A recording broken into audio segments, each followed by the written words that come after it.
That's why I'm sitting in a van. Got it. Awesome. Welcome, everybody, to our monthly meetup in the Kanban New Zealand and Melbourne and Sydney groups. We are super happy to have you here. This is our last event, actually, before our Kanban conference in Melbourne. So we won't have one in October. And then a lean coffee for everybody to just have a bit of a social time in November. And then I can't believe the year is gone already. Yeah, so welcome everybody. And Dan, do you want to say a few words maybe for Melbourne, Sydney, the conference? Yeah, sure. So for those of you who are in Melbourne or even in Sydney, if you want to come down, the Kanban Australia conference, it's the first Kanban conference here in Australia, is happening on the 9th of October here in Melbourne. So it's a single day conference. So check out kanbanaustralia.com.au for tickets and registration and workshops and anything else that you can think of. Thanks, Silke. Cool. Over to you, Markus, I think. Well, wonderful. And well, good evening to Oceania. It's a pleasure to be here. And I hope I can, share a bit about my part of the world and my growth a couple of years ago on that first Camino Santiago I hiked, which was about let's move away from here. Which was about 400 kilometers and a bit more than 2 weeks. But before we actually do that, I have a bit of networking activity for you guys prepared, and I'll jump that one because that I was born and raised in Vienna, not that important. That I love Kanban, very much important, and that I've been working as a trainer. Yeah, you get that part, and we can have a bit more information if you're interested, maybe later on. Yet what I'm really interested in is Dan already said he could open breakout rooms for you. And as long as we're not much more than 6 people, we can probably stay in the room. I'm curious about each and every one of you that are participating in this session. What did you do within the last 2 weeks that you are proud of? And Natasha, may I offer? Do we want to do this breakout? So we're going to do this all in the one room, are we, Markus? I think we're few enough that we don't really have to yet. So cool. I think jumping to the rooms makes it more makes it harder. Yep, cool. Thank you. Overcame 2,000 rejections for my job application, and this morning finalized a role with an NGO, pro bono role as an agile coach with an NGO. Wow, amazing. Cool. And who do you ask this question to? Sure. And I pass it on to Paul. Hello. I have to admit, I'm just coming back from getting the groceries, so hence why I don't have my camera on. So that's probably one of my biggest achievements from the 2 weeks so far. Actually, in truth, it was my wife's 60th birthday, and I threw a surprise party for her that she had no idea about. So that went very well. So that's me. Thanks for sharing. And who do you want to ask the same question? Over to Drew. Hi guys. I would say probably the thing I'm most proud of is actually adjusting my sleep schedule after 18 years of having really bad sleep to actually going to bed around about midnight. So it's been going good for about 2 weeks, 2-3 weeks now. So that's really good. It's helping my health and my mental health good. Nice. And who do you want to ask? Okay. Martin? Thank you very much. I'm very proud of not only the last 2 weeks, but always. I'm being proud of being a dad. and my youngest one started his life in school 2 weeks ago, and it's awesome to watch them grow. And yeah, I'm happy about that, and I'm proud. And it's getting yeah. Who's left? Silke? Yeah. Well, I've just come back from Europe, where I was over 4 months, and I think I'm not sure if I'm proud of it really. There hasn't been really an achievement yet, or maybe there was. I'm always a bit understated. But what I really like is that I bring some really cool stuff back to New Zealand, like scaling projects in Kanban, the digital tool, which is pretty cool, and also some classes like Scrum Better with Kanban, and thanks to Dan actually, who's doing the same thing for Australia, and he was crucial for me to be able to be a trainer for that as well, because I missed that session in Austria in June, where we all met, Markus, Dan, and myself. So yeah, I think this is what I'm really excited about and a little bit proud, because it always is a little bit of investment as well to be able to bring this to our country. So yeah, maybe I go with proud. Yes. And I pass it on to Dan. Okay, well, for me, for those of you who don't know me too well, I do brew my own home brew beer. And whilst we were in Europe for the Kanban leadership retreat, where I was in Munich, and I really liked the Augustina Helles that was there, and I tried to brew a replica of that, and it turned out really well. So I'm really proud of that. So yeah, I'm quite happy with that. I think is that. Wonderful. And I've just let one more person in. It's Andy, right? I think so. Hi there, sorry I'm running late, and I put my video on after I've had my food, if that's okay. All fine with me. But still, if you want to ask the question, to answer the question, what are you proud of? Did you do within the last 2 weeks? Oh, that's a difficult question, isn't it? Can I do something that I'm going to be proud of in the next couple of weeks?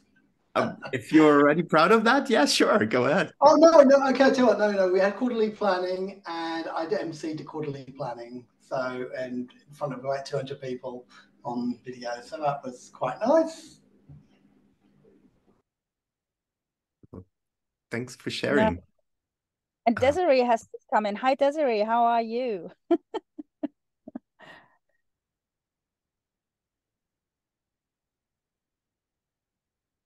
She might be just on her phone also. Well, and just listening in.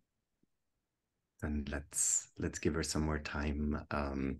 And Desiree, just in case you hear us, but your microphone isn't working, even if you think about something that you are proud of within the last 2 weeks, that already helps with your own mood. And we tend not to think about the amazing things that we have done, but sometimes just think more about the things that failed.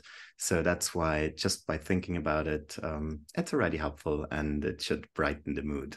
At least I would hope so.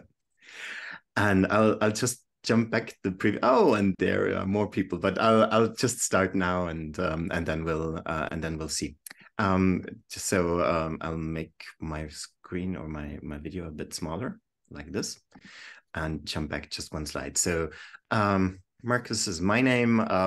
As already mentioned, I was born and raised in Vienna, in love with Kanban since 2012, when the German translation of David Anderson's Blue Book came into being in the German space, or in the German-speaking space.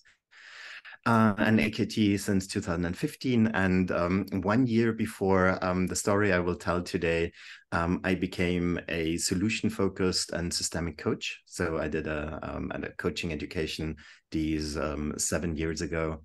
And yeah, I'm the co-founder of a small Swiss consulting startup. So that is one thing that I'm rather proud of. And I think that's more than enough about me. I do love to tell people about Kanban, and so I combined my very personal journey of growth on the Camino Santiago with the practices that we know and share and like and maybe even love in Kanban. So jumping a bit forward, to start with something like a joke, three guys go on a hike, a safe consultant, a Kanban trainer, and a Scrum trainer. Who finishes? That's intriguing. And you don't have to answer until the very end of this session. But I think the Kanban trainer finishes in pieces. In pieces. Well, I would hope he would finish in flow, right? True.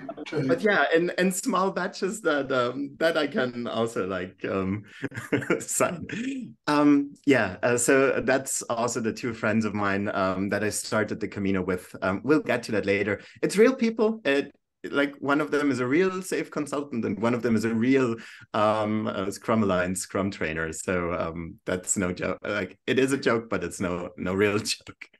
Well, let's just jump into the fourth day of my hike, of my journey. And that fourth day basically was my day in hell.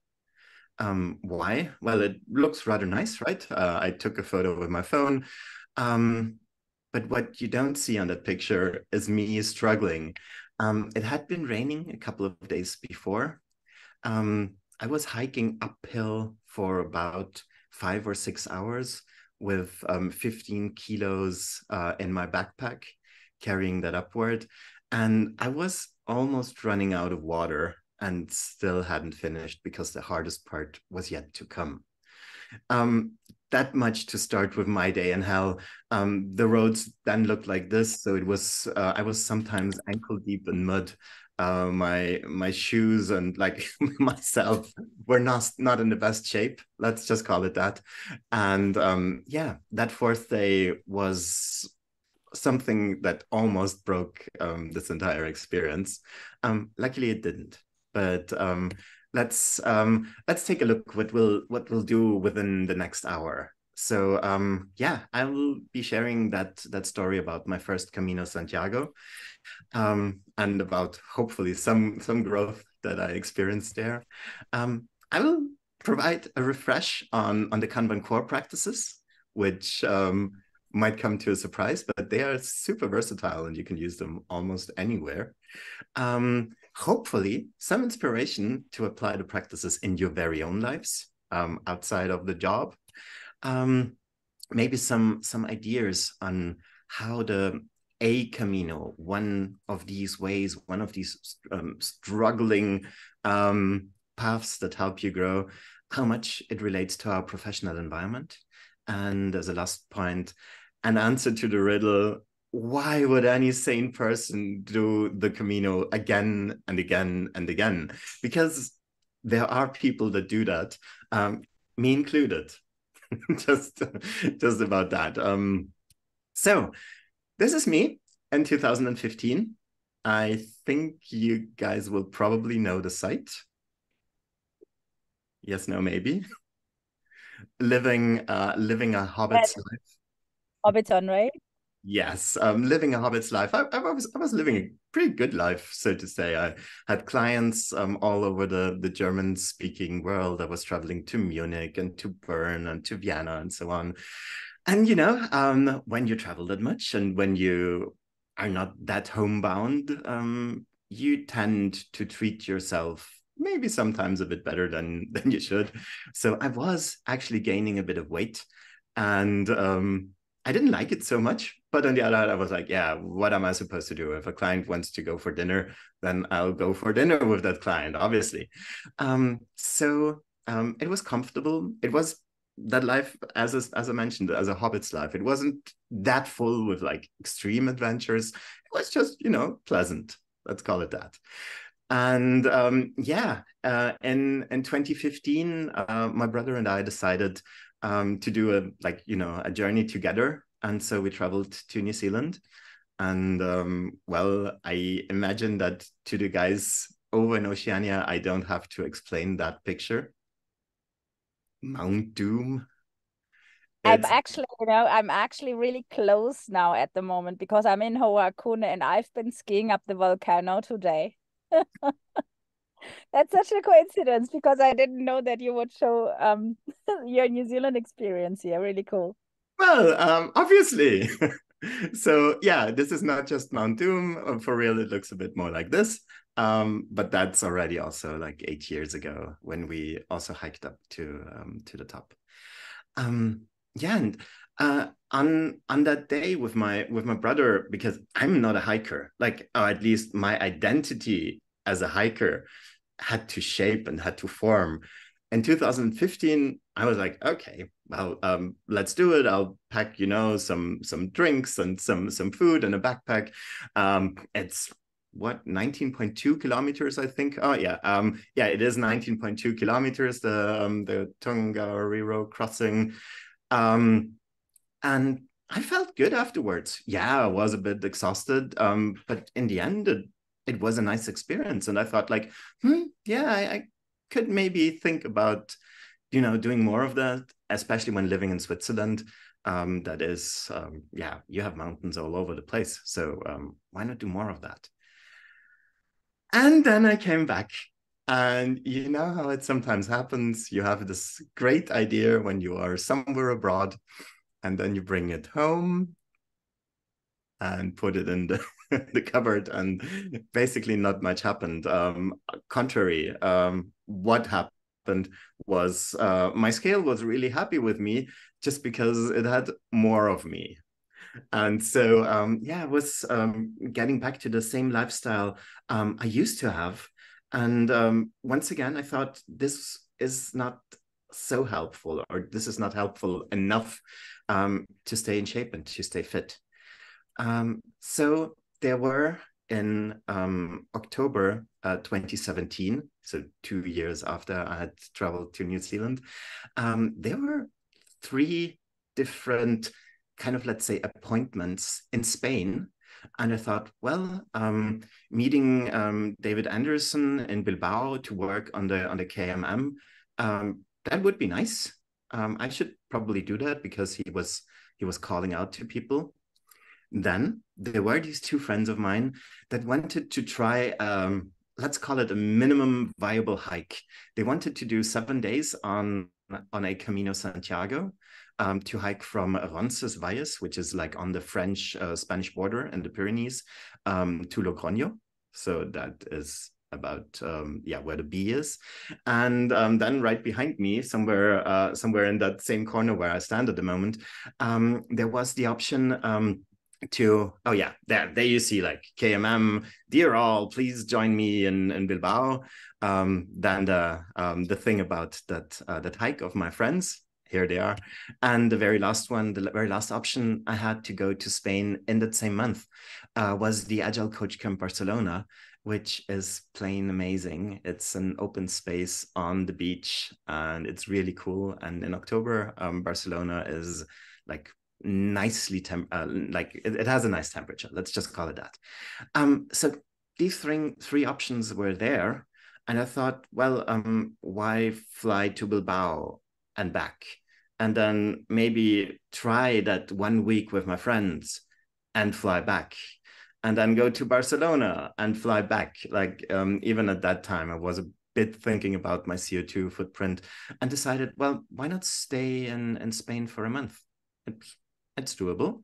So let's go to the KMM and David thing first, then take a bus and add 4 more days before meeting my friends, because I have to admit, like, they don't look like, that fit, but the smaller one, who really looks like a hobbit, Dennis, he was just running a Tough Mudder, and I thought, like, wow, he will be very fit, even though he looks, well, like a regular human being.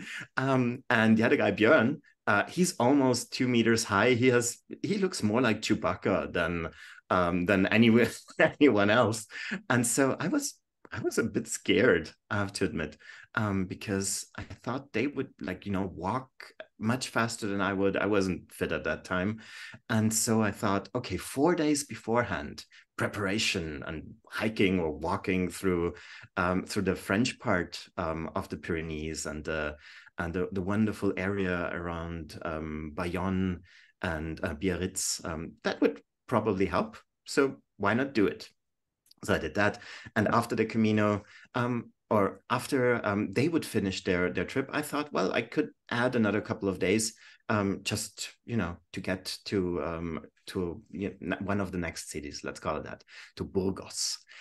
Yeah, so that was my plan, to spend an entire month in Spain, to join them on that not just 7-day hike, but actually to make a 14-day hike out of that. And and that was my starting point to actually get a bit more interested in these travel routes of old, in these ways of pilgrimage that exist. And interestingly enough, that is the shell, the Jacob's shell. It's basically the sign of the Camino de Santiago. And when you start looking, you find that all over Europe. So these shells, one of these photos is taken in Vienna, another one is taken in Vilnius in Lithuania, another one in Germany. That's the lower one with the finger pointing in that direction. So you find these signs all over the place, and you start wondering, like, hey, there's so much history to that. Why didn't I know about it? And this is the main caminos that travel through Spain. And they already also look a bit like a shell, right? So all of them end up there in the left upper corner in Santiago de Compostela. And you see that yellow one going almost east-west. That is the most well-known Camino Santiago. It's the so-called French way, obviously because it starts in France. But there are others, many others. And when I started to research a bit more on these caminos, I figured out, like, there have been people hiking and putting themselves on this road for more than 1,000 years. And these routes of old, nowadays they've sometimes, or most of the times actually, been transformed to highways because they just use the main roads that were used like a couple of 100 years ago. So, well, if people traveled them at that time, they do that now. And you can also see in that picture, like, there is one Camino going through my hometown of Vienna, and you could start on in all of these cities, and you would find signs and these shells all over the place to point you to that direction, to get to Spain, to Santiago de Compostela. Which is also interesting, as it's not the only pilgrimage route. There are actually 3. This one, the Santiago de Compostela, so is or was the route of atonement. It was basically, if you had done something that you were not so proud of, you would actually do that route. There is another one to Rome, and there is yet a third one going to Jerusalem, which, well, nowadays might not be the safest, but let's skip that for now. The Spanish one, also, if you think about it, a couple of 100 years ago, people didn't have the amazing equipment that we have nowadays. They didn't have the infrastructure, like every couple of kilometers, a place where you could safely store your stuff and sleep and have food. And most people nowadays, they go there and then fly back. Yet in former times, it was there and back again, meaning they had to do like both directions, and there were like bandits along the way. So there was a high chance that you would actually get robbed, or that you might even die along that way. And you would start it most of the times, like a couple of 100 years ago, with a small bag, maybe with piece of bread, or like a loaf of bread, or some other things, but that's about it. And you would face lots and lots and lots of problems. And so that route of atonement, it was for real, like for real. Nowadays, things to us still feel hard, but in comparison to like a couple of 100 years ago, it's a breeze.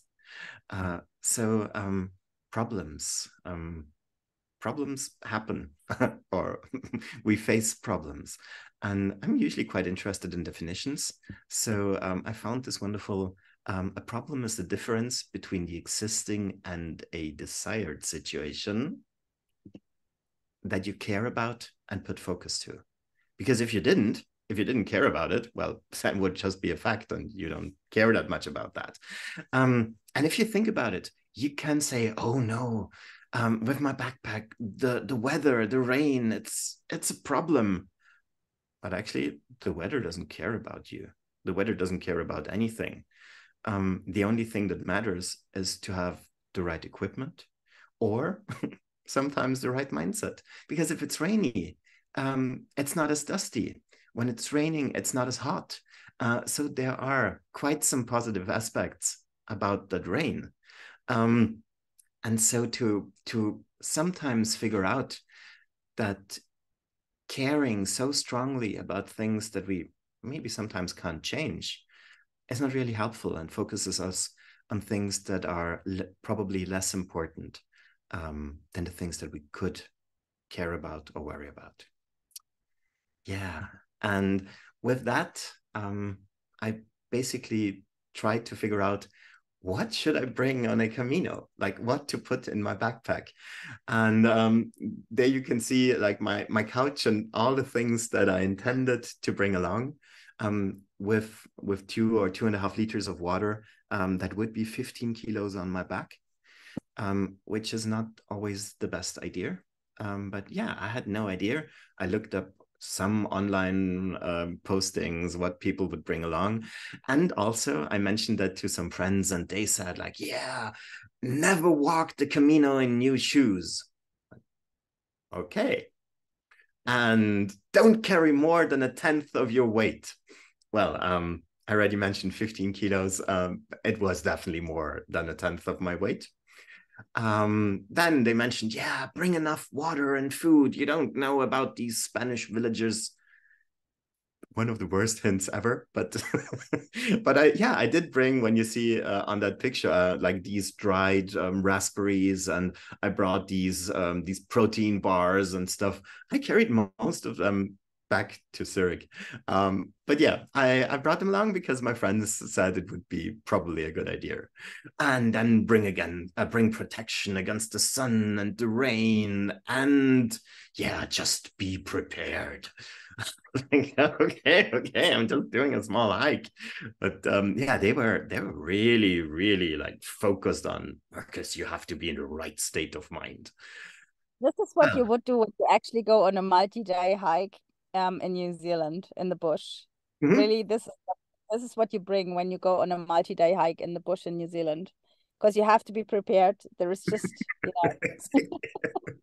So I brought these Tupper boxes to keep the the stuff dry, and bags and everything. And you know that thing that I mentioned, or that they mentioned, never ever walk the Camino in new shoes.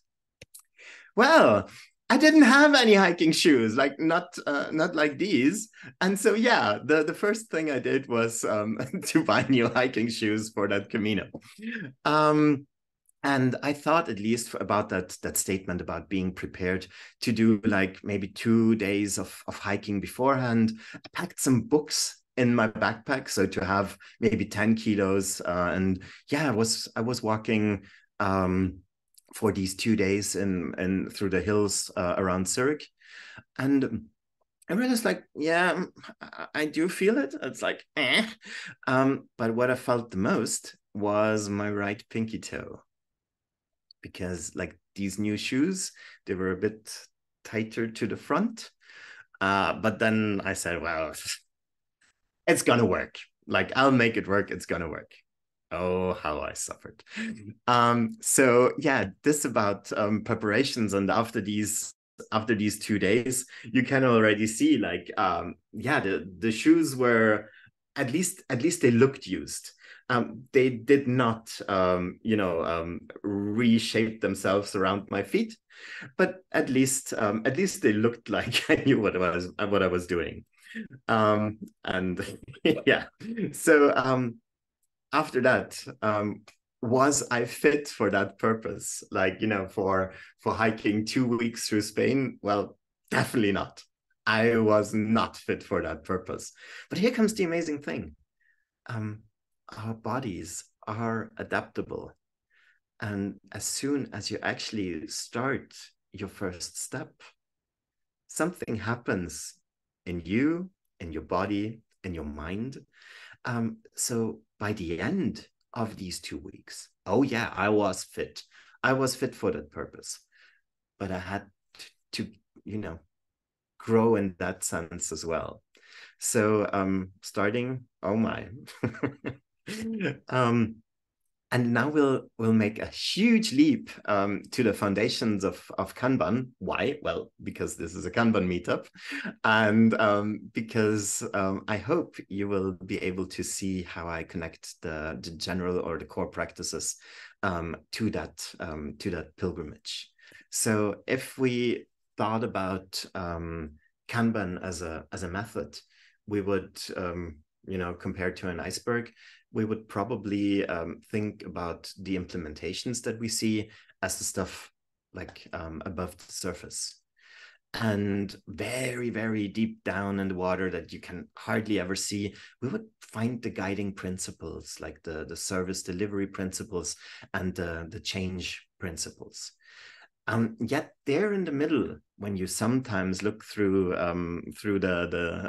the shape of the ocean, you would probably see the 6 core practices, and these ones, interestingly, are amazingly generic. You can use them almost anywhere, and apply them to your context. And so let's take a look at them. This is a Kanban meetup, so I expect you to know them. Let's see. So my Markus, yes. the interesting thing, you don't only have Kanban practitioners here, but actually quite some of my hiking dudes here. Like Vignesh is actually, he's one of my hiking buddies. And you guys learned something about about Kanban. That is great. So let's try still. What is the first of the general practices of Kanban? Who knows? At least Martin, I would expect you to know. Just speak it out. I'll start where you are. Practices, not principles. Oh, I'm sorry. From visualize. First of all, you need to visualize. Yes, exactly, you're right. Exactly. You make things transparent. You visualize them. Wonderful. What's the next one? What's the second of the practices? Still nice, Martin. Is one of those that are often forgotten. The most important one. Yeah. It is? Limit work in progress. Exactly. Limit work in progress. Find ways to focus yourself, your team, your entire company on the things that are the most important. Limit how much work is in progress. What's the third one? Manage flow. Exactly. And like most of the times when we think about our like professional environments, it would be the flow of work through prioritization, through maybe different swim lanes, whatever, and especially through the force of the practices, which is making policies explicit. Yes, exactly. Yeah, to actually like write down, agree, discuss, and how we want to get stuff done. And especially with this one, in our sorry, in our private lives, sometimes we don't manage that so well, and it needs maybe kids to actually make us understand how important explicit rules are. Number 5, I'll jump to that one pretty quickly. Implement feedback or feedback loops. And number 6, collaboration. yes. Improving collaboratively. Improving collaboratively and evolving experimentally. That is the 6 general practices that we hold dear in the Kanban space. And if you think about these 6, you can use them almost anywhere. That can be in a sports team, that can be in a band, that can be almost anywhere. Because if you don't think about implementations, and also if you don't think about the principles behind Kanban, these 6 can stand on their own for quite many things. So after this short interlude, let's jump back into my first days along the Camino, and this is my first 3 days actually. I started in Biarritz, went on to Bayonne, and hiked and hiked and hiked for let me think, I think it was 24 kilometers on that first day. And these were the shoes. I had cleaned them before because they had to go in the backpack, so they looked brand new. And I just did these first steps getting out of my hotel where I started in Biarritz. And yeah, you can see like the shoes are a bit tighter to the front, at least in comparison to my pinky toe. But let's get there in a second. And one thing that I did is I brought my phone along and I tracked this entire route. So I had my tracker running all day, which meant that I couldn't be on the phone much other than that, just because it would drain the battery. We're speaking about batteries 6 years ago, and there is this one thing about my body, and that is when I run out of energy, it manifests itself like extremely. As soon as I eat something, as soon as I get more sugar in my system, this is solved. But if you take a look at this route, for the first 3 hours, I was kind of having the same pace. But then I was running out of energy, and you can actually see that my speed or my pace was getting lower and lower and lower. And so by having my phone actually tell me every kilometer what my average speed or what my pace was, I could see like, hey, stop.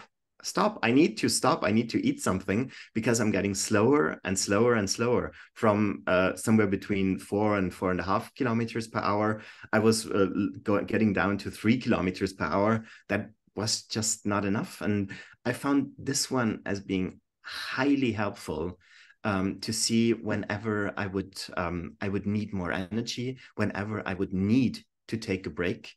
And that's why I used it until the rest of my journey, and for other journeys as well. If we think about the general practices, what would you say is that?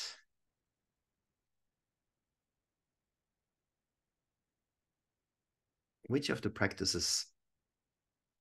I'd say managing flow in a way. Managing flow? How? Because you're aware of, you're sort of making yourself aware of the patterns that are happening and adjusting that to and making that kind of a flow process, if that makes sense. Yeah, That's how I go with that. And yes, you're taking feedback loops. Faster feedback loops. Wonderful. That was the one that I thought about first. It was getting feedback about something that I couldn't measure that easily by measuring something else. By knowing my speed or my pace, I would see how I feel or how much energy I have left. And here you can see like at the end of that slope, I did a break. I stopped. I took some 10 to 15 minutes. I ate one of my few protein bars. And all of a sudden, after that break, I could walk on for more than an hour with the same pace I had before. And that's insane. That's actually cool to find one metric that helps us understand something about the world, about ourselves, that is helpful. So let's take a look. After my first day, or by the end of that day, my pinky toe was, well, it wasn't happy. Let's call it that. I did feel it throughout the way a bit. I could feel my pulse in the toe, but yeah, you know. So if we took a look at the practices, what do you think would apply here? Like by actually having your pulse and also seeing your toe look a bit different than it looked in the morning.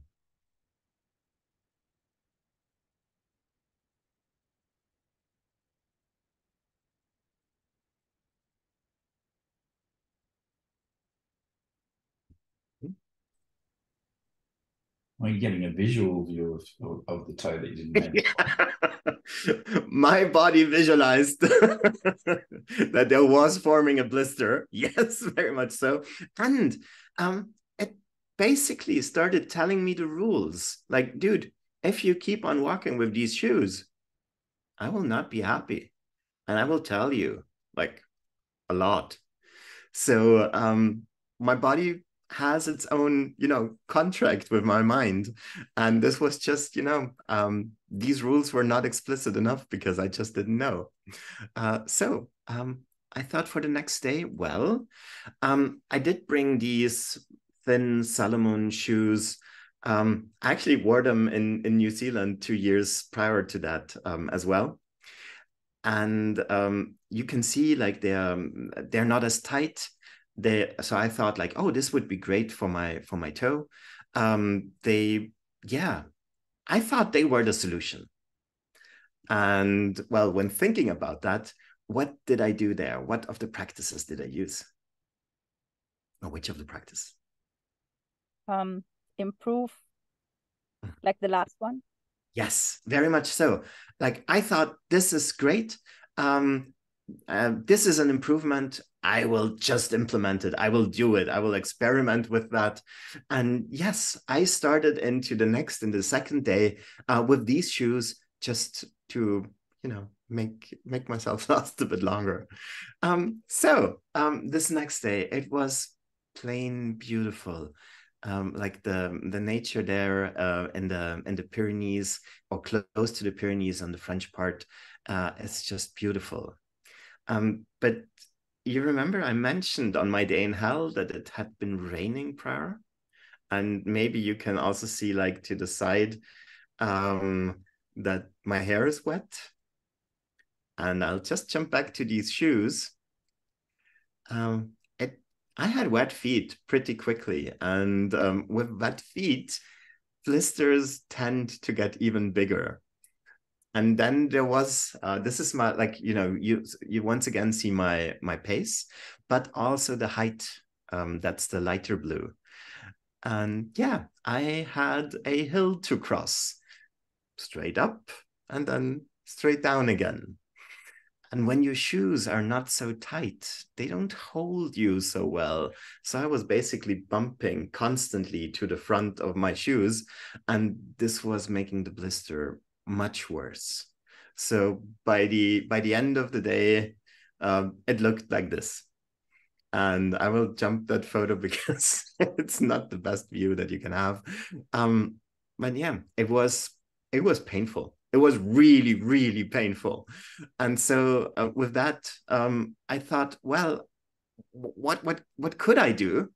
And the only thing that I could find on my phone online was that some people mentioned to at least put two of your toes together with a tape, so that not so much friction and a bit more protection could be applied, so that the blisters could heal off a bit more quickly. And this photo is there on purpose. If you take a look on the practices, what did I do? Right, another experiment. Another experiment, yes.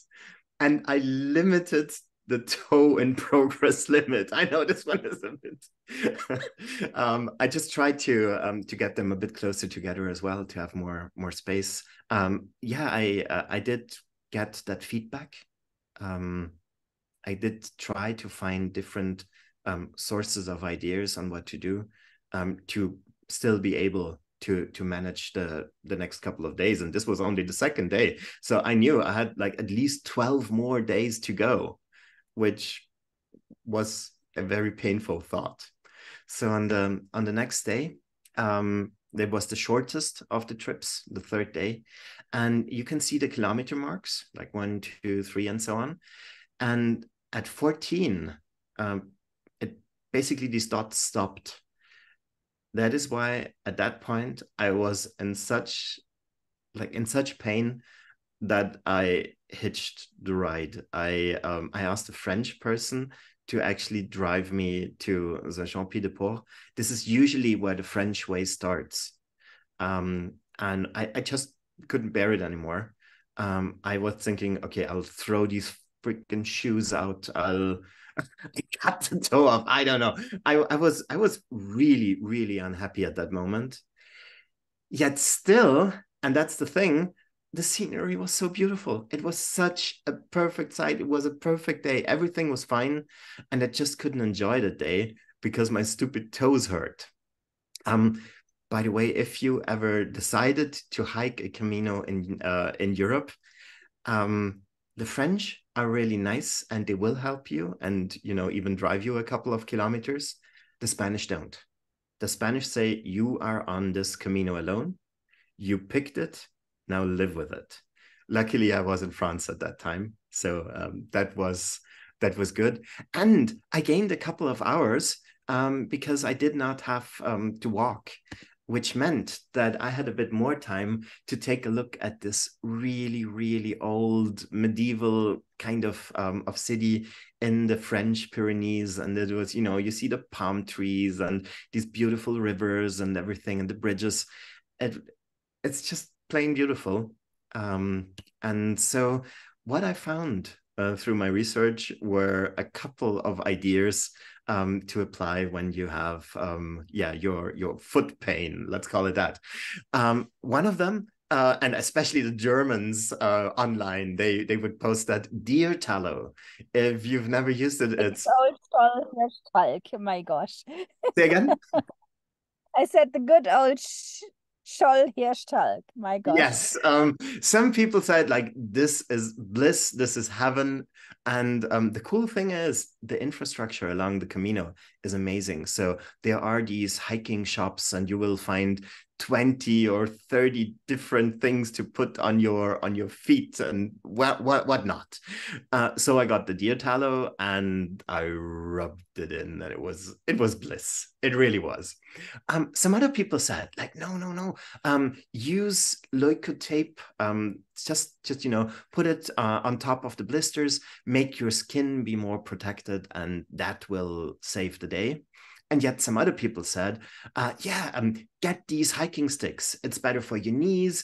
It's better when you need to push yourself upwards. So I got one of these hiking poles that you see behind me. I thought like, why just use one? I can apply all three of them, and got them. Just be aware when you apply the fat cream first, the tape will not stick.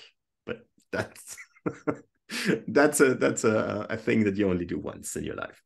I thought, okay, hopefully that's enough. And if you think about that, which of the practices once again apply?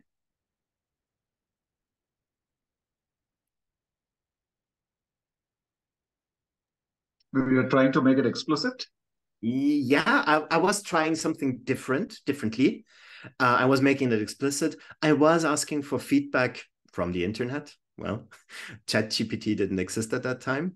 And I tried, once again, some improvement techniques just to make it bearable to get through the next day.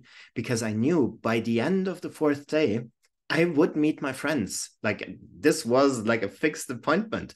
They would start from where I would arrive by the end of my fourth day. So moving on, we always have options. Like that's one picture that I found online.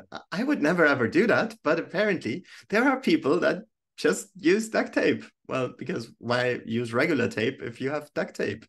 Probably an engineer, I would imagine. I didn't do that. But what I did was I tried to get to the basics of my problem, and that was, well, the shoe was too slim, too tight to the front.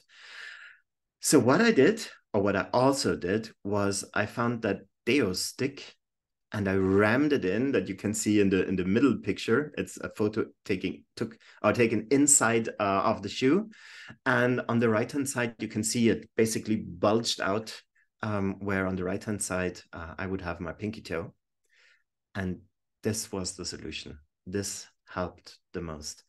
Every day from then on, I would put that Deo stick like into the shoe at least for 2 hours, and it slowly started to widen there. And that was all I needed for that. So this was one, or my biggest improvement, I think, towards that problem of the pinky toe. Let's jump that. What you get when you start a Camino, like in one of the main cities to start it from, is you get your pilgrim's passport, because only when you have that one you can stay in these albergues, in these places where you can sleep.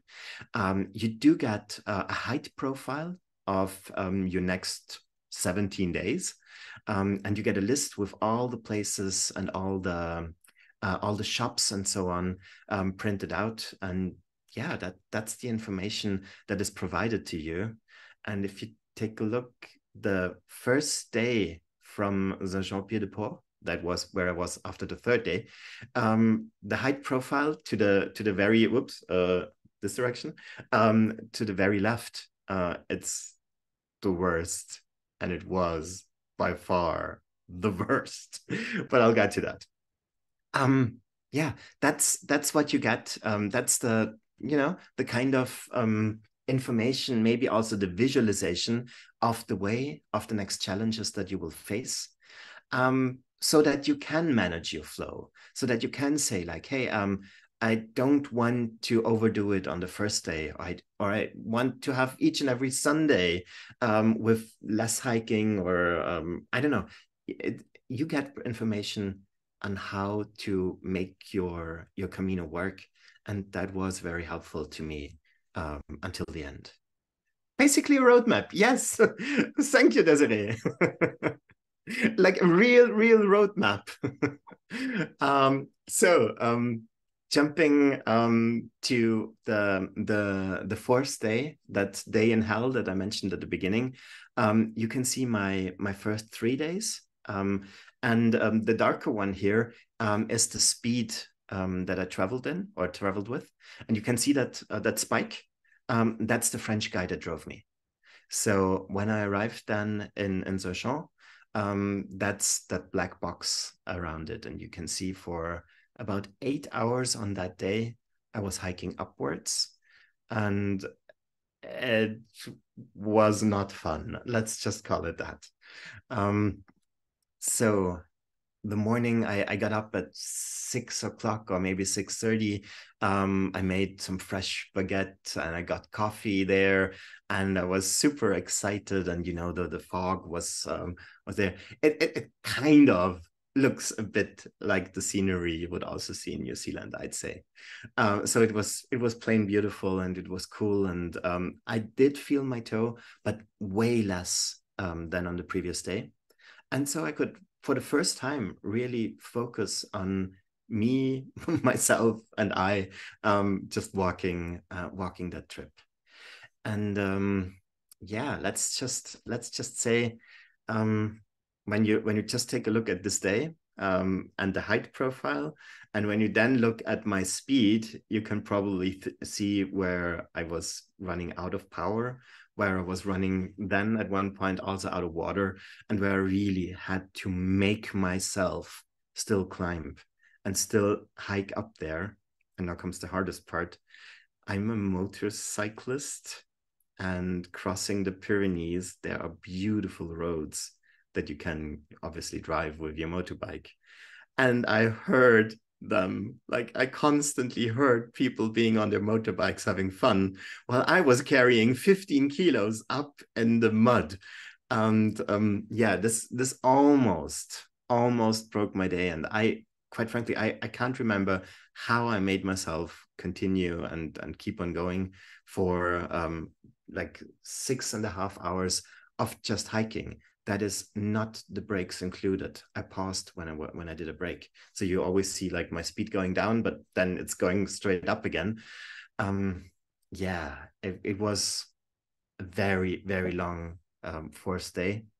But the cool thing is, and I mentioned that at the beginning, our bodies are adaptable. And apparently, I, for myself, need 3 to 4 days to get used to something like this.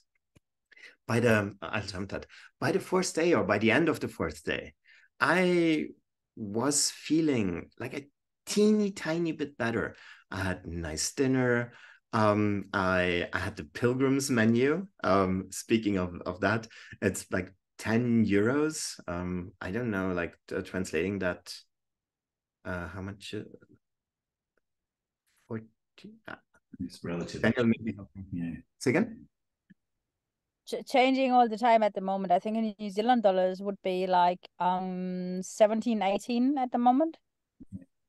And with that, everywhere, like in all the places that you could stay, for that amount of money, you get, or you would get 3 courses, like most of the time soup, a main dish with meat or a vegetarian option, and some dessert, and either 1 bottle of water or 1 bottle of wine. So I was on wine that day just because, like, yeah. But then my 2 friends arrived, and for the trip from Pamplona up to Roncesvalles, they took the Pilgrim's taxi, so that took them like 35 minutes to get up there. And yeah, with that, we started into the 5th day or the first day in Spain, and also for their first day. And you can see, like right behind me, it was still 790, or it would have been 790 kilometers to get to Santiago. But for that first trip, that was not our goal where we wanted to get. And while I was feeling better and better by the day, because my body had, it had gone through the worst. It was starting to be like a hiking machine, I would call it. So the food I would eat, it would be directly put to my muscles. I was really starting to enjoy that. My pain, my pain in the back from the backpack, it wasn't as bad anymore. My blisters, they were starting to heal off with all the Hirschtalg, the deer tallow applied. And so to me, it was actually becoming joyful and really cool. While for my friends, they were 4 days behind, so to say. So to them, it was getting worse and worse by the day. And I would be like, hey guys, come on, let's go. It's cool and the sun is shining. And all they would be like is, dude, no, break, stop. Let's not continue.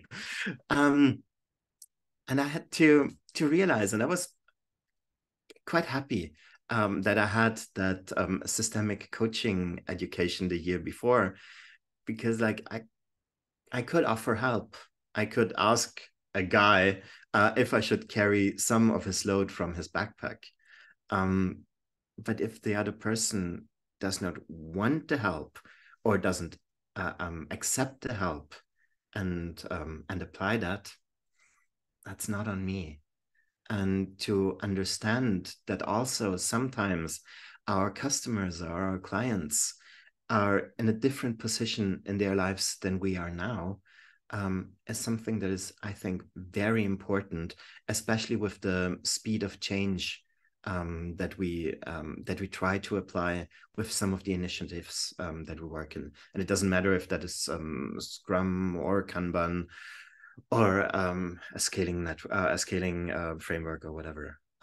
So to understand that our own speed, our own possible speed, is different from the speed that other people can do, I think that is highly valid and highly important. But yeah, let's continue, because along that way, there we are. I figured out a morning routine really helped. On one of the first days, I lost, or I forgot like a small thing from my toiletries, and so I basically start to write down what are the steps that I do in the morning, so I don't have to think. And sometimes in these albergues, in these places where you sleep, you can have your private rooms. They're more expensive. You can have double or quadruple rooms with bunk beds. They are less expensive, but people snore. And then there are these huge sleeping halls where you have maybe 40 people sleeping on bunk beds. That's definitely the cheapest option, usually around 5 to 10 euros, which is like 9 to 18 New Zealand dollars, I would say. So rather cheap way of not having to carry a tent. But there, you can't switch on the light when you want to start. You basically have to know where your stuff is. Do that in the dark or just with the light of your phone. And so a morning routine really helps. That basically becomes a habit of yours. So to me, it definitely was the first thing I would always do is put the tape on. The next one was the deer tallow. Right after that, getting into my hiking socks, my wonderful German Falke socks, and then getting the rest on, putting the sleeping stuff into my backpack, and then just leaving that sleeping room, because there might have been people that would get up at 7 or at 8 and not maybe at 6:30. So morning routines really helped to basically, which practice is that?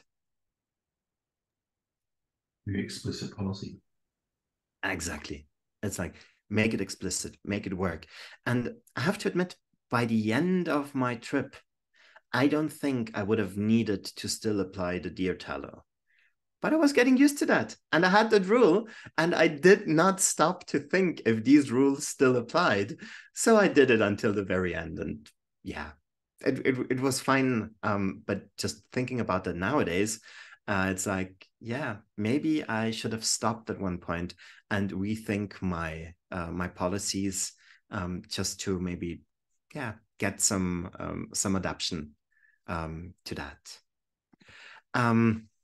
And the beautiful part along this way with your pilgrim's passport is that wherever you go, they have their very unique stamps. So the main reason for that is to have these stamps to prove that you actually did that entire way, that you got a stamp in one city and then the next and the next and the next. But what has come out of that is that small bars have their own stamps. And even a little girl that was selling lemonade along the way, she had her own stamp. I wonder if you can see it in the upper picture of the pilgrim's passport, like the small lemon. It's just cute and it's cool. And when you arrive wherever you want to go, and you have finished that trek, and you see like all these places that you've been to, and when you remember, oh, this stamp, oh my, this was here and there, that's very, very energizing and very motivating afterwards. To the right hand side, you also see like possible stops along the French way, the Camino Français. And yeah, with that, this is a wonderful visualization, and it helps to understand how far you've gotten and how far you've come. Well, what happened next? You see my first 4 days. That's up to the very left end of the screen. That one basically tooth that is coming out. That was my day in hell, the steepest one, but it was definitely not the highest portion of my way. And I kept on walking. My body had gotten used to it. From then on, I would do about 25 kilometers a day, which was no problem anymore.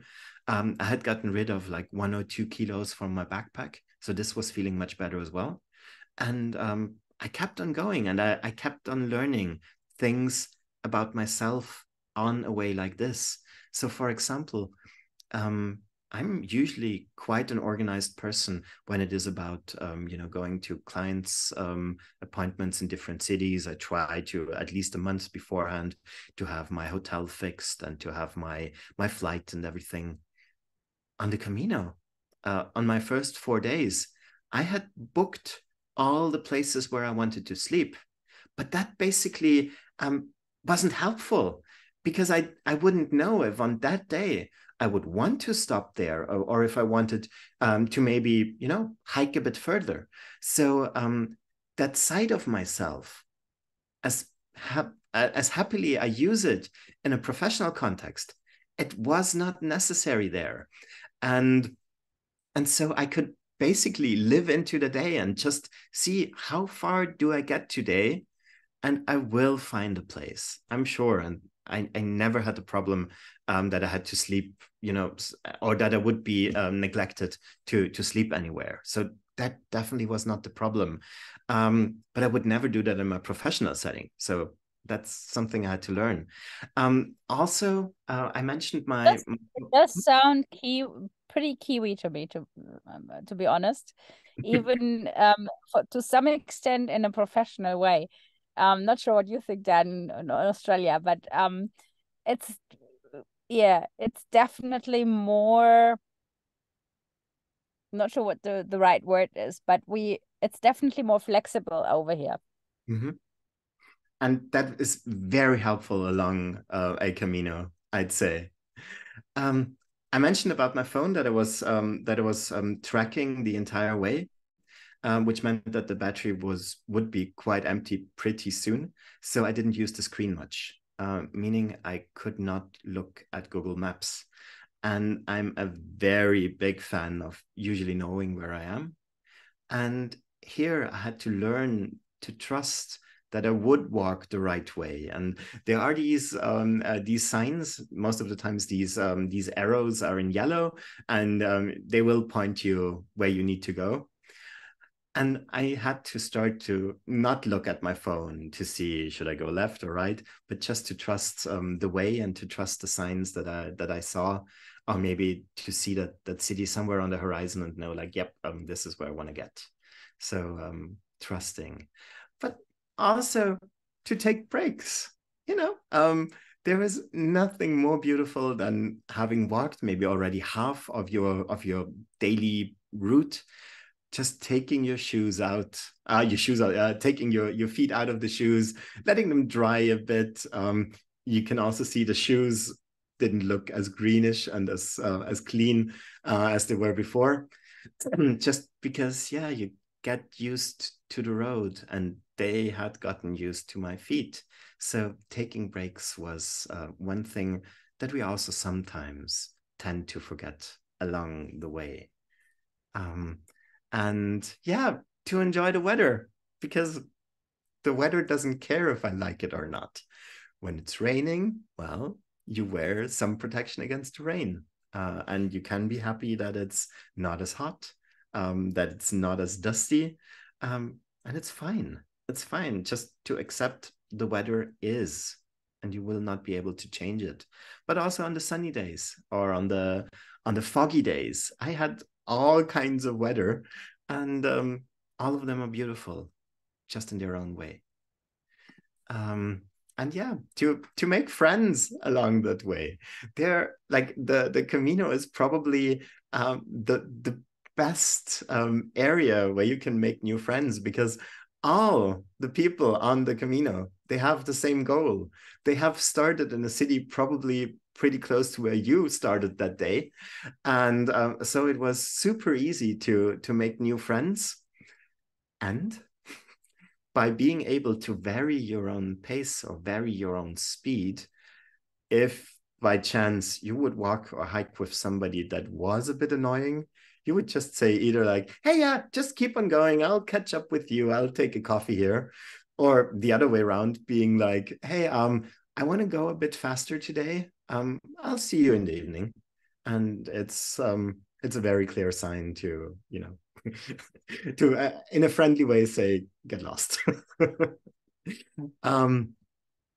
And then you have this amazing landscape where it's just you you and the weight that you carry on your back, and you start realizing like, hey, this way, like to maybe that village some 2 or 3 kilometers down the road, this is going to be 30 minutes, or maybe to get to that end of the day, this is going to be another 4 or 5 hours.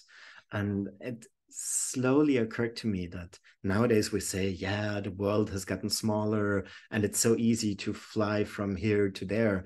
But when we are stripped of our technical options, of the planes, of the cars, of the bikes, or whatever, we are as fast as we were maybe 1,000 years ago.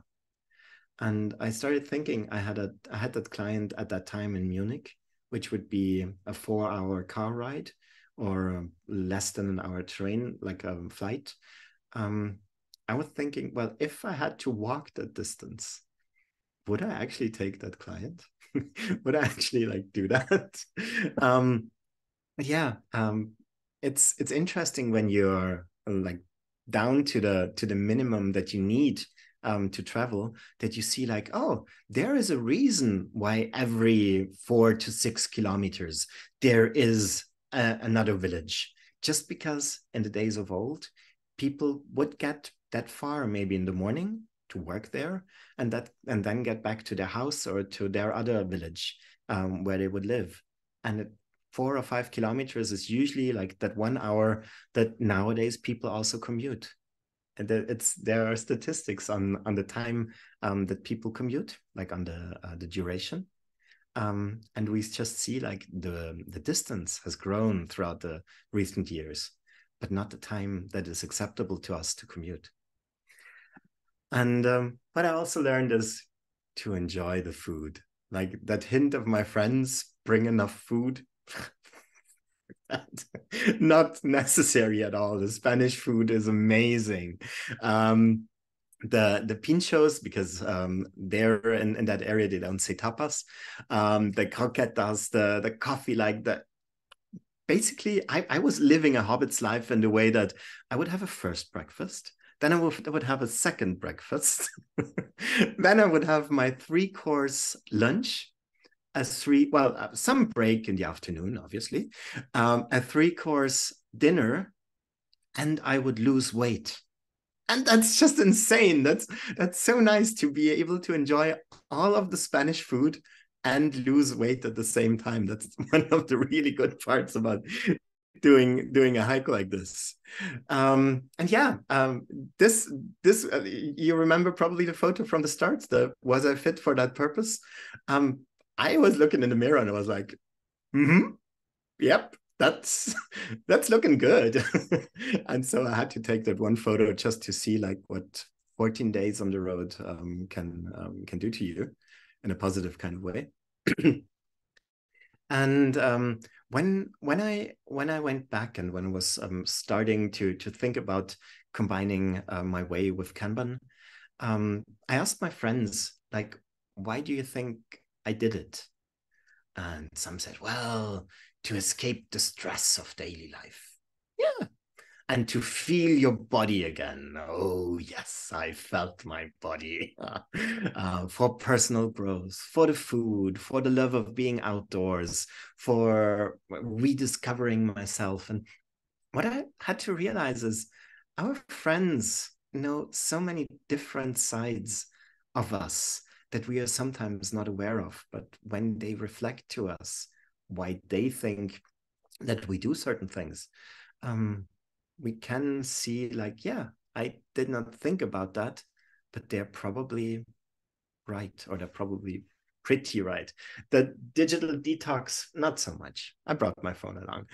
But all the others, yeah, very, very much so, just from different perspectives of different people. Yeah, I promised that answer to the question, why would any sane person do a Camino again? And what I realized there in these 2 weeks along the road was I was getting so much calmer. I had so much time to reflect and, to just think about things and enjoy the road and be in an environment where this was possible without the daily stress and all of these things. And the point was, when I was coming back home, this slowly also wore off. I was getting a bit more impatient, maybe not on the first week, but after a couple of weeks. And I was slowly, let's just say, forgetting a bit of the wisdom that I got along the way, or at least not applying it. And it was very interesting to me to think, like, what was different there? How could I behave differently? And well, obviously, I didn't work on that trip. And I was like having a workout, therefore, each and every day. And basically what one of my answers to that question is, people come back because they want to put themselves again into an environment where they can be that different self, that more fit person, that friendlier one, that more open-minded and less stressed out person. And so there are people that do a Camino every year for like their entire life. And that coming back was also a thing for me. I did do another Camino in 2018 and another one in 2019, and then COVID happened. And in 21, I actually did one with my almost 70-year-old mom. So that was also very, very special. But I think that it's the environment that so much more shapes the good and the bad aspects that other people also see about ourselves. And when thinking about that, what can I change in my environment? What can I change maybe in my daily routines and my policies? That can sometimes already make the difference. And yes, it was beautiful with my mom, just because, Drew, I saw your message. And it was still a very difficult one, because, yeah, it's a different setup. It's a different thing when you take responsibility for also someone else. It was a different Camino. Let's just call it that. And yeah, so these 5+1 things that I learned is to try to, and like bringing back to the work environment, to try to create an environment where change is easier, where it's easier to do the right thing. And then to make maybe even smaller steps towards that goal, and understand that not everyone is walking with your pace. And yeah, to own your very own Camino. Like, it's your way, you take responsibility for yourself. And if you agreed, to also take, responsibility, accountability to the people that follow you or that guide or that you guide. And to find the people that you like walking with.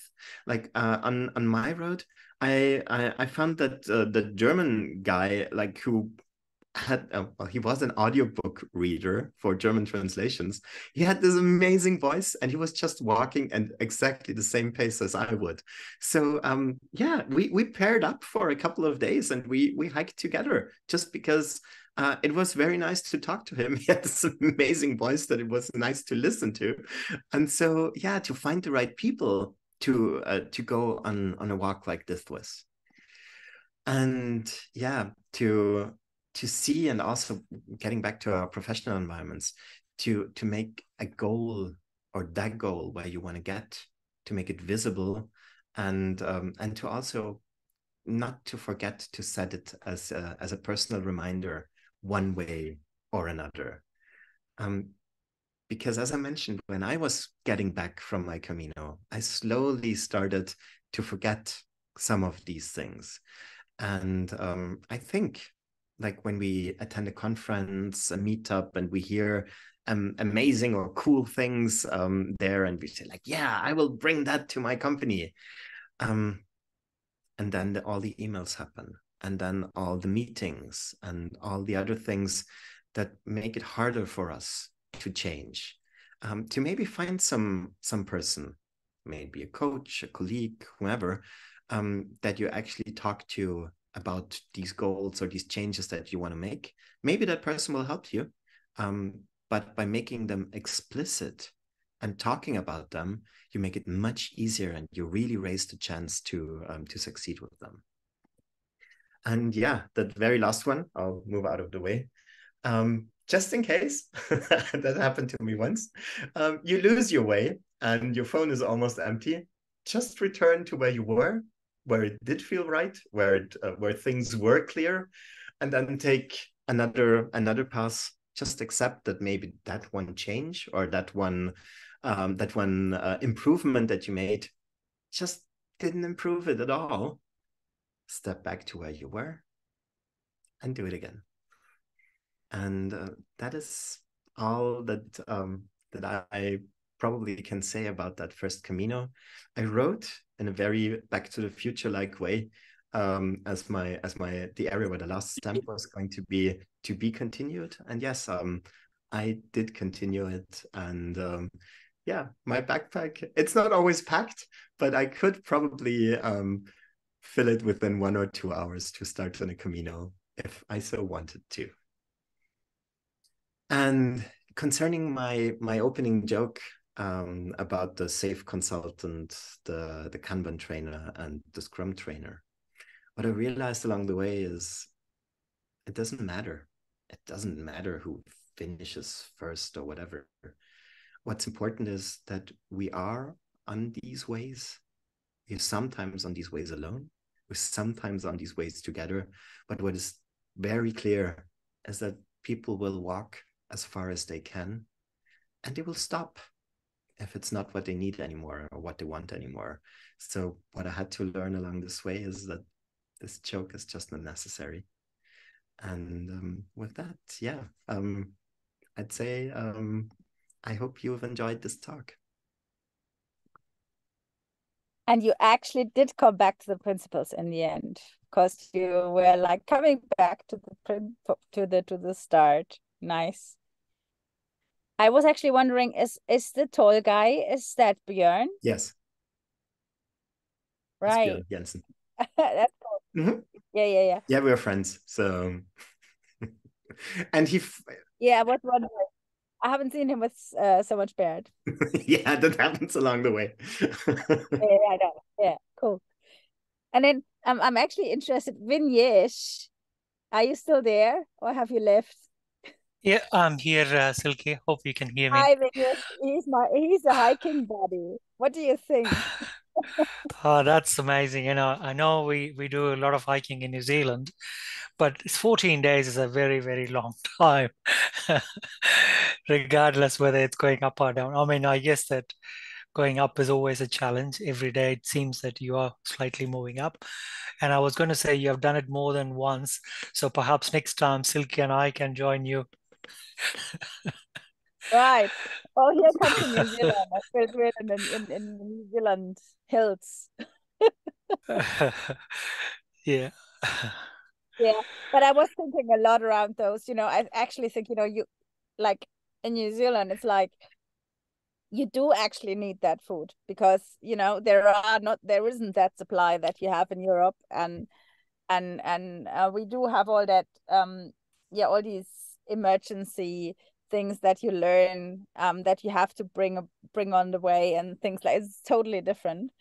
So that I compare it all the time. It's really interesting. Yeah, maybe Vinyesh, next time I hike with you, we'll think about this. Absolutely. Yeah. Certainly, I think I'm not a Kanban practitioner, but I do other agile practices. But certainly, it was very informative for me.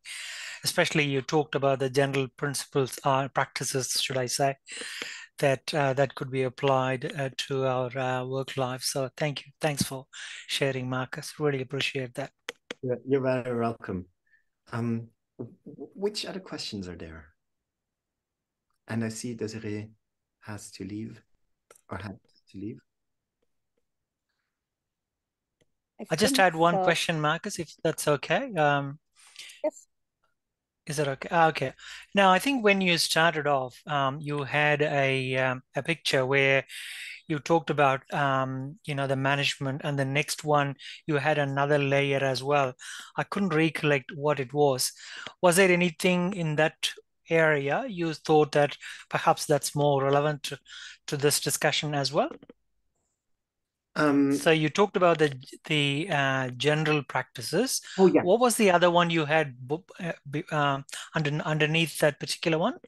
It's the principles and the mindset.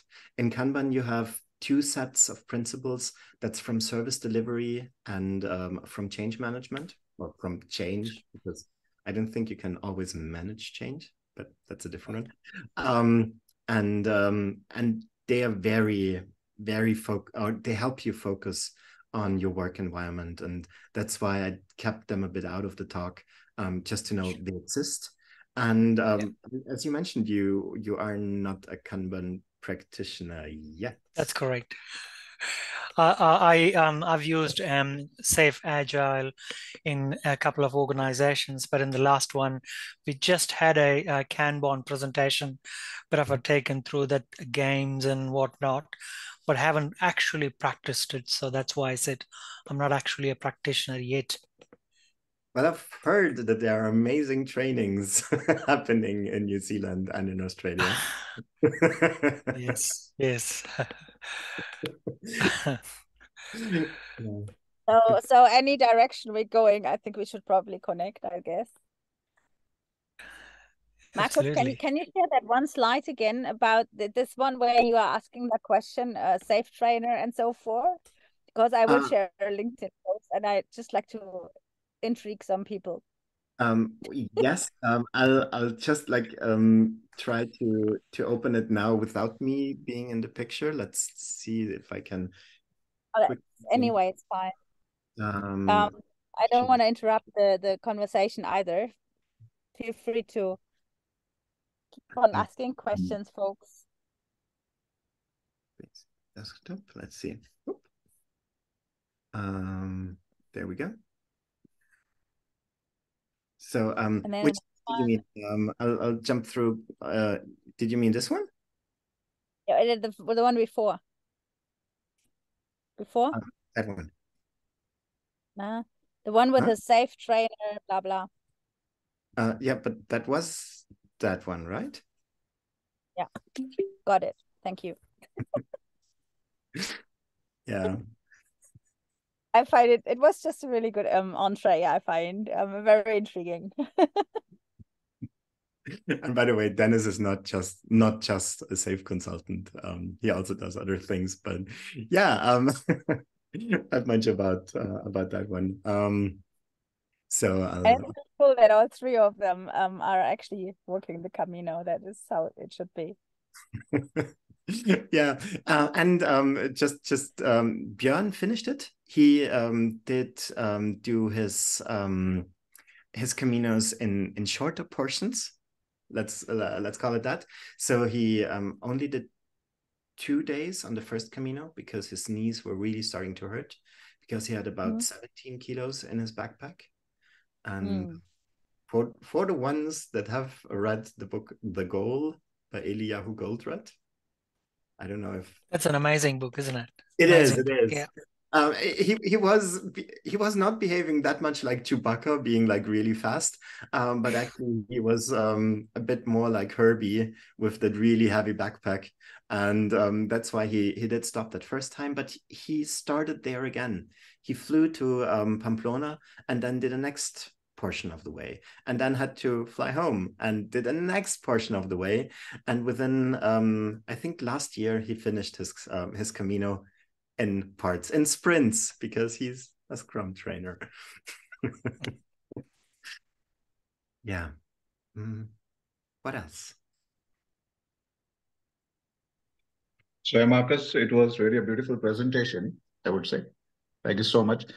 coincidentally, I happen to be a trader, and I have also started. In fact, I started writing about this topic sometime in June, and I was thinking I would present almost similar. Only thing, the analogy that I have is weather is our customer who keeps changing the requirement while you're on the trail, and you never know, right? So my experience has been from Himalayas, wherein you start a bright sunny day, you walk for an hour, and you don't know what's in front of you, right? Then you have to really adapt very, very quickly. So analogies around weather, which is really customer, and how that my tracker taught me Kanban.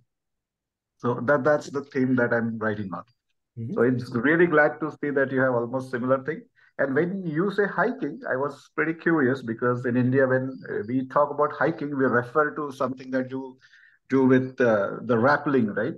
So you're actually doing a mountain climbing. That's what we refer to as hiking. So I was really curious, and it's really wonderful to see that. I mean, I have somebody who has also gone through similar experience. And when I saw that slide about the blisters, it was something I can really relate to pretty well. Yeah, and some of those lessons I learned. So thank you so much. You're very welcome. And I think with your metaphor about the weather and the customers, at least I know some customers that you can talk to.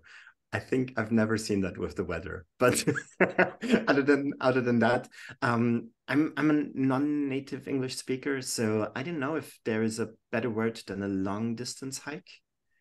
I mean, that's absolutely fine. So again, I mean, it changes from region to region, right? So it's really contextual. So this is absolutely perfect. No worries with that.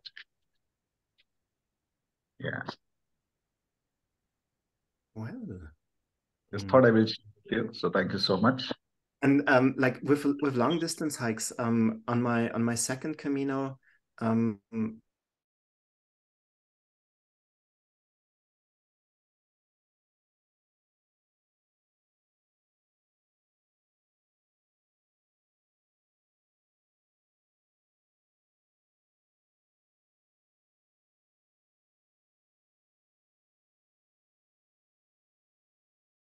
of my powers, so to say. And when that albergue had closed that I really wanted to get to, I was sitting there and I almost started crying because like I was so much out of energy. I was sitting there like, no, why is this happening to me? But then in the end, somebody came by and said like, hey, it's not closed. The key is just in the bar. You need to find the bar and open it, and then things were fine again. But yeah. I know kind of how much I can do. I started to understand how much, when I'm fit or fitter, how much I can do, how much I can vary my speed without having problems. And one thing that I didn't mention, there was this really nice yoga teacher that walked with me for a couple of hours on one day. And she asked like, hey, yeah, do you want to go with me tomorrow too? And I was like, oh, yeah. But her pace would be 6.5 to 7 kilometers per hour. She was freaking fast. And after maybe 30 or 40 minutes, I had to realize I could not keep up with her. I was just not in the level, so to say, to keep up. And so at one point I had to say, hey, it was a pleasure meeting you, and have a good trip. Hopefully see you somewhere. And actually in the lunch break, I did see her because there she did a longer break. But to understand how much you can do and at what point you can't or you shouldn't keep on going like that, I think that is very helpful also to bring to our business environment. By the way, I think in South Korea, hiking that Camino is nowadays one of the practices that you can use after you've had a burnout. So the social security system would actually pay for you as a South Korean to travel to Spain and to prove with your pilgrim's passport that you did a Camino, because it's so relaxing and it's so bringing you back to your roots. That they say this is probably better than going to some clinic after a burnout. I think I could sign that, and I think Vinyesh as well. Just you know, a hike, a multi-day hike, or just even one night in the mountain. And even Vignesh, I've got in mind this hike we did, this pretty difficult one, to Vivi, totally off-road. That's and right. you know, and we actually arrived in the hut in the night. Yep. That was definitely out of my comfort zone. So these kind of things, and it's just like, it just gets you out of everything else. Yeah, I can highly recommend this, just to do it from time to time, because it just grounds you. Very much so. Well, yeah. This has been a pleasure. Thanks, Markus. It was a great. Thank you so much, Thank Markus. you. Thank you, Markus. Thank you. Thank you very much. Thanks, Silky, for organizing it. That was good. And Daniel. Yeah. Thank you. Might stop the recording now.